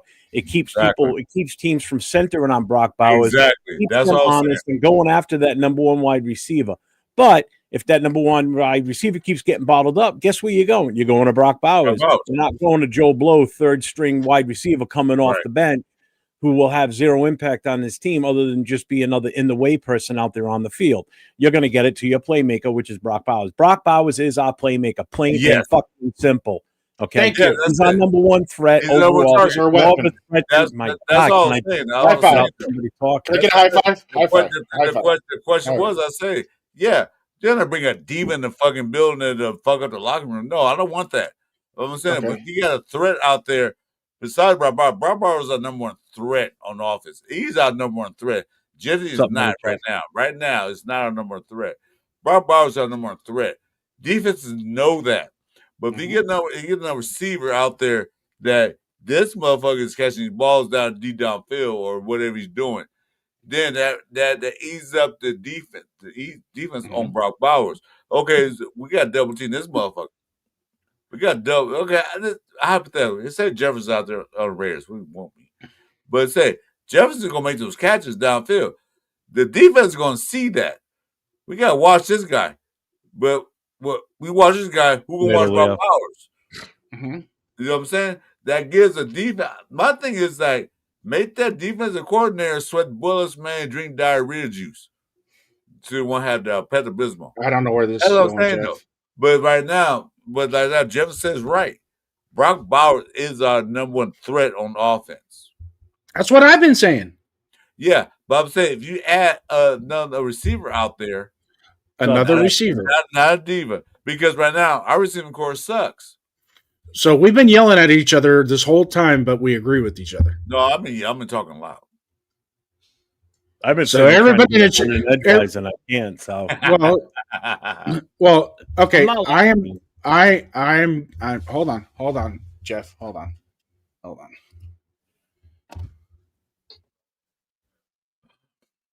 What the Jeff, fuck? you're gonna make this guy our Monday morning quarterback guy. I'm cool with that. What the fuck's going on now? He left. I was gonna go backstage so you guys can talk. I talk Jeff all the damn time. I do too. That's it. Jeff is a little brother that I can't stand, but I love him. He's like he should add 1-800 to his phone number is what he should do. No, 900. Oh, yeah. You got the 900, 999. He's like the 1-800 or 811 or 911 plus or something. Like that. He's getting a hit. Look, we're giving him a freaking headache, man. What's the number back in the day? The 9 number is like $5 for the first 5 minutes, $5 for the first minute, 1 minute after, $1 after. Yeah. So we can move on. So we can move on because I'm sure everybody's getting annoyed about our little discussion here. Me and Chris both agree, and Jeff agrees too. So everybody else in the chat, Brock is our number one weapon. Our offense goes through Brock. As Brock goes is what way our offense goes. Correct? Well, you saw what happened. You saw what happened. You saw this game. Without Brock Bowers, offense could not move the ball. Could not pass. But you saw what happened. So yeah. I'm gonna lay the foundation for the content in which we've been discussing, so everybody in the chat knows we can move on. Is Chris and Jeff and probably 95% of Raider Nation agrees that Brock Bowers is our number one weapon, okay, and that our need is just to have a receiver or a combination of receivers that can take a little pressure off of him, get those 4 to 5 catches for 60 yards or 55 yards to add to bring a little bit so they can make the defense honest, have to honor somebody on the outside. And I always think that Jacoby can be that person, but he's not doing it. Okay, he's not doing it. Trey Tucker a little bit yesterday. He had 3 catches yesterday, and they were pretty effective across the middle. Especially was like, okay, that's going to open it up the middle a little bit more for Brock because now they got to respect this kid coming across the middle. And then the next one, he dropped it. He had another one that had he caught it, he had probably hit his head on the goalpost. So we can agree that a wide receiver, not a diva. We don't need no $40 million diva out there on the outside. That when he doesn't get the ball thrown to him, he's going to go slam his helmet on the bench. Okay, we don't need that. We have Brock Bowers. Okay, we just need that guy that is going to do yeoman's work, go out there and take some of the pressure off of Brock Bowers. Okay, that's all we need. And you, Chris, you agree with that? Yes or no?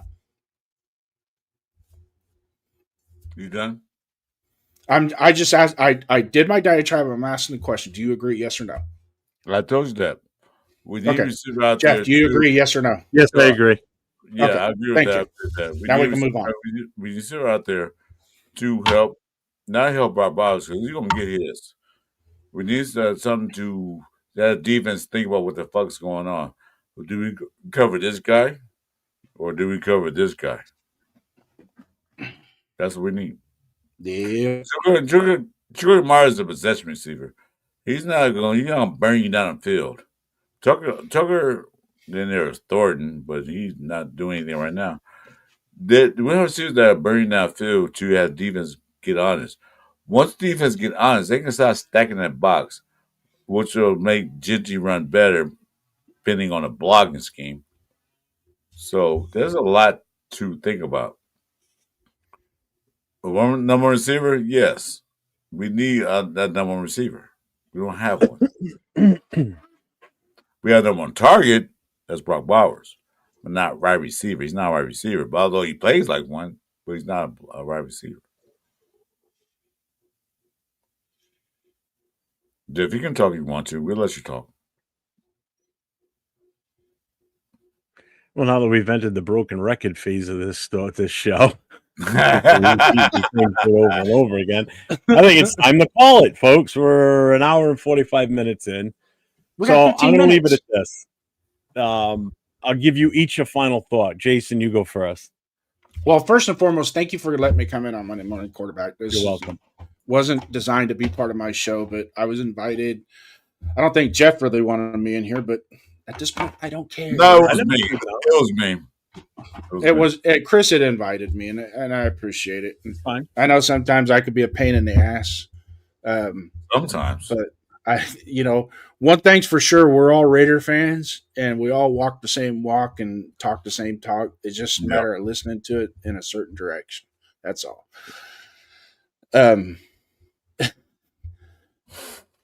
My final thought is I'm not happy with the results, but I'm happy with the performance. The intensity was there. The players actually looked like they wanted to play and wanted to win. They were trying. Hence, that's why we went for 2 points. And I would do it every day, twice on Sunday, the way their thought process was going for 2. A lot of people want to blame Geno for that batted down pass. You're going to get a headache doing that, Jeff. What? No, I'm just scratching my forehead on my mic. Oh, my God. But if you watch the play, Parham could have probably knocked that guy down and got his hands down and where he wouldn't have blocked that either. That's the story for the It's Jason's turn. Shush. I want to get out of here. All right. Go ahead, Chris. We'll chop it up later. Go ahead, Chris. My final thoughts is that I didn't see the game because my internet was fucked up, so I didn't watch I watched one quarter and I saw a few plays. I had to watch the highlights. My thing is this. I appreciate the Raiders trying to win the game. They didn't give up. They had the lead. They lost it. They didn't give up. They went down and drew down the field and got that touchdown in overtime. What really, really, really made me happy was, I didn't see it, that Pete Carroll could win for 30 and go for the double overtime. No, he didn't. He said, we're going to win this game. To me, that shows he had confidence in players. We're going to try and win this game. Bad play, bad read, so be it. But I like the way I was moving with the ball. Rob Bowers was the key. Rob Bowers was the key to the game. We know he was the same. But anyway, final thoughts was this is my last YouTube show with Jeff. I'll see you guys in another show. I'm gonna join Mitchell Rents. That's fun. I'm gonna start calling you Chugs. Right, so let's put it this way: the season slipping away? It's gone. Probably. The record's 2-6 after this loss. Are we alive, or are we just delaying the inevitable? We've got the talent. Bowers shows defense inconsistency, closing games. We're missing that. We got a short week ahead. We got a road game going to Denver this week, playing in Mile High.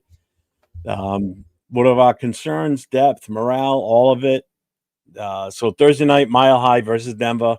Crosby versus their O-line. Bowers versus their secondary. What do we gotta fix in order to get this moving and have a decent game Thursday? Who knows?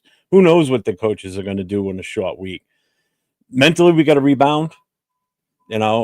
Physically, we got to execute. We got to stop these heartbreak losses. This one here was a hurtful one because we had this game. We had this game for pretty much most of it, to be honest with you. So Raider Nation, it's time to go. The end of our show is here. And I will just give one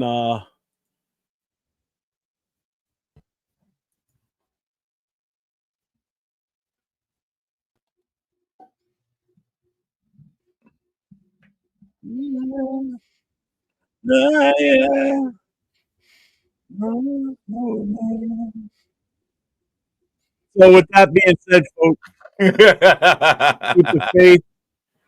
We fight on as Raider fans. Everybody drop your comments on what you thought of the show. We appreciate you all. Don't forget to hit the thumbs up, hit the notifications, hit the subscribe on all 3 channels. I'm 401 Raider Jeff. I got Chris 4 Raiders, and I got Raiders First Downs. Jason Downs in the channel with us also. So make sure you guys spread the love. And okay, enough of that now. Remove that. I just had to do a little. Oh, was it muted? It was muted. Oh, all right then. I got to do it with the sound. I cannot. Back to the broken record. Love you. I will give up. No. Never give up. No. Still tomorrow. Don't give up. Not yet. No. Be hopeful.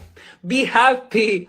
There's still tomorrow. Don't give up. Tomorrow. Never give up. No. I won't give up. No. Thanks, Dorothy. I love that note he hits. Yeah. I just can't help it. It's just the best. It's so good. So anybody, so we're wrapping it up. Thank you for everybody that's been in here with us. Jason, thanks for popping on. Thank you for the super chats that I received during the show. I appreciate you all. Don't forget my memberships are up. I've got a new one on there. It's a 99-cent membership. I'm gonna have a drawing soon for when I hit my 2,000 milestone last week or 2 weeks ago. I've got the stuff in that I want to do for a giveaway. So be on the lookout for that within the next week or two. I got to figure out how I'm going to do the whole giveaway thing, but I will do it on a live show. And there are prizes I'm giving out. Not just one, not just 2, but I'm going to give out 3 different things. So make sure you guys stay on top of that. And that's why notifications are important. So everybody have a wonderful day. Wait, hold on. Okay, let you know before we go. I'm 110 away from 500. I'm almost at my hours. Once I get both the milestones, I will have a definitely giveaway. I will do giveaway with Jeff and everybody in my circle. I will give away something more than just that table. I'll probably give a few other things too. So help me out. Yeah, get to 110. I'm giving to 500. I'm 110 away from the 500. I'm 943 away from 500. So if you guys can help me out, there it is. You're 943 away from 500. How does that fucking work? You're good at math. You are. So, yeah, I went to buy a bunch of bots and my credit card got declined. Some people do that. Stop it. Some people put bots in their channel to increase their subscribers. Believe it or not.